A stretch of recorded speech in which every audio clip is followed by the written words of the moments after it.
sur les liens qu'il peut y avoir entre les intercommunalités. Et je crois que, bon, j'ai déjà la réponse, mais je pense que le président de l'Office de l'environnement la fera, entre certaines intercommunalités et des terrains qui puissent être mis à disposition, qui puissent faire, justement, lors de la convention, qui puissent être utiles aux deux intercommunalités.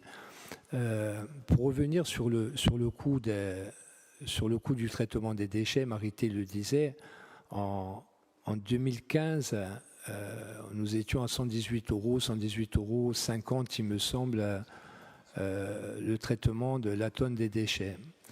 Aujourd'hui, nous sommes à 350 €.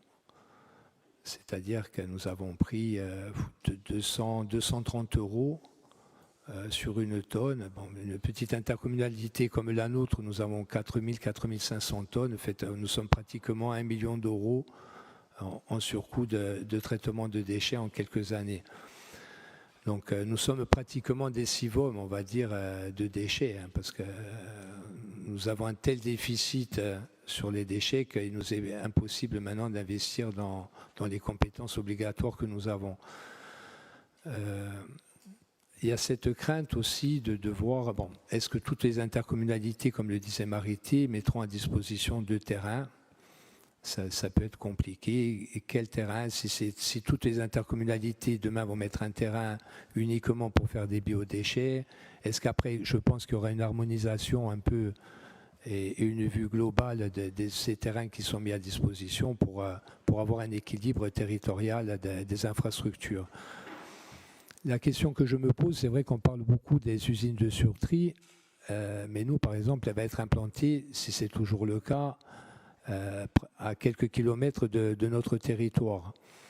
Donc on se pose la question, est-ce qu'il est toujours intéressant pour notre intercommunalité de développer le tri en porte-à-porte, en sachant que nous allons avoir une usine de surtri à 2 kilomètres et nous allons multiplier les coûts de collecte. On sait que le tri en porte-à-porte, à un moment donné, même si peut-être le président n'est pas tout à fait d'accord, je vois hocher la tête, mais c'est vrai que le développement du tri en porte-à-porte multiplie les coûts au niveau de la collecte. Au jour d'aujourd'hui, une tonne de tri, il faut le dire, coûte 400 € de traitement. Donc c'est quand même énorme. On dit à notre population il faut trier plus. Et au jour d'aujourd'hui, la tonne de tri nous coûte 400 € en traitement, alors qu'une tonne qui est enfouie coûte environ 160 €, il me semble. Donc on voit bien le problème qu'on peut avoir au niveau des intercommunalités du CIVADEC sur les surcoûts actuels. C'est justement ces usines de surtri qui vont faire baisser les coûts. Donc, mais on n'a pas de visibilité financière sur ces usines de surtri. À terme, est-ce qu'on va réduire les coûts ou pas du traitement des déchets? Voilà, c'est la question qu'on se pose. Est-ce qu'en faisant cette usine de surtri, à terme, qu'est-ce qu'on va nous dire? On va nous dire, voilà, on va augmenter le coût.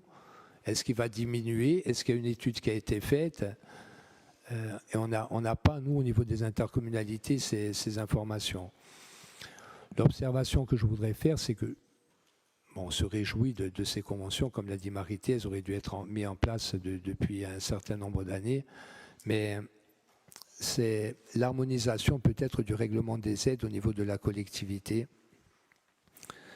parce qu'il va falloir harmoniser le règlement des aides pour qu'on puisse, à un moment donné, savoir où on doit, au niveau des intercommunalités, où on doit taper à un moment donné, où est-ce qu'on doit demander les aides. Par exemple, quand on va demander des aides sur l'investissement sur des véhicules, il nous arrive de demander de la DETR, de demander à l'Office de l'environnement et sur notre quinquennal également. Donc à un moment donné, on n'est pas certain que l'État réponde favorablement à l'ensemble de nos demandes. Par exemple, nous, en Castaniche, dernièrement, l'État ne nous a pas suivis sur certains dossiers.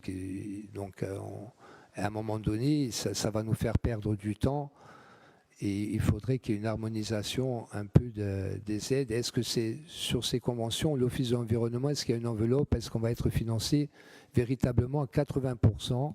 C'est ma question, sur l'ensemble des investissements qui seront faits, ou est-ce qu'il nous faudra toujours demander des aides à l'ADEME, à la DETR, sur l'État ou peut-être sur notre dotation quinquennale? C'est une question importante. Et sur l'ensemble des investissements qui seront faits, c'est vrai qu'on n'a pas la visibilité de l'enveloppe financière que peuvent avoir l'ensemble des partenaires qui financeront ces aides. Voilà, je vous remercie.